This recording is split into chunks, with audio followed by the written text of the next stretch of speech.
Sa kabila ng pahayag ng Malacanang na hindi damay ang Metro Manila sa banta ng terorismo sa Davao City, pinaiigting pa rin ang seguridad dito sa pamamagitan ng paghihigpit sa mga inspection at checkpoints.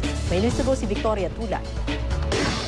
24 oras ang checkpoint sa Pasay City, partikular sa Rojas Boulevard Corner Buendia at Arnaiz Street Corner Orion. Ayon sa mga pulis, bukod sa mga riding in tandem, nakabantay rin sila laban sa posibleng terror threat sa Metro Manila. Kasunod ito ng banta ng terorismo sa Davao City nitong weekend. Karaniwan sa mga ini-inspeksyon sa checkpoints ang mga nakasakay sa motorsiklo.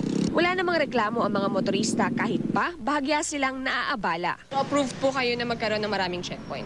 Yes ma'am, para maiwasan yung mga running in tandem.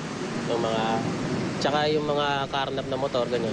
Mga checkpoint, para at least ma-recover kagad. Kailangan po, mas maganda po. Mas maganda po para sa amin po. Kasi para sa amin din naman po yan. Todo busisi rin ang mga pulis sa mga dumaraang sasakyan sa lungsod ng Makati. Ang proper na checkpoint is may signages to ng checkpoint. Tapos nasa maliwanag na lugar. Tapos may naka-standby na mobile car na naka-blinker yan. Okay. Tapos lahat ng personnel na naka-assign sa checkpoint ay naka-uniform. Patuloy na inaalam ng AFP, PNP at National Intelligence Coordinating Agency o NICA ang pinagmulan ng banta. Isa sa mga tinitingnan dahilan ang sunod-sunod na pagkakahuli sa mga lider ng grupong Abu Sayyaf. Kamakailan mismong ang Pangulo pa raw ang tumawag kay Davao City Mayor Rodrigo Duterte para matiyak ang seguridad sa lugar.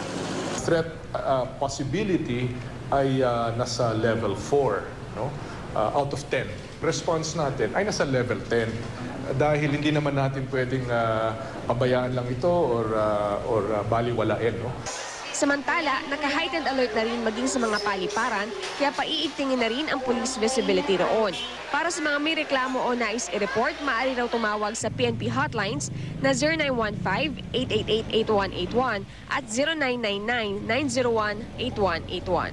Victoria Tulad, GMA News.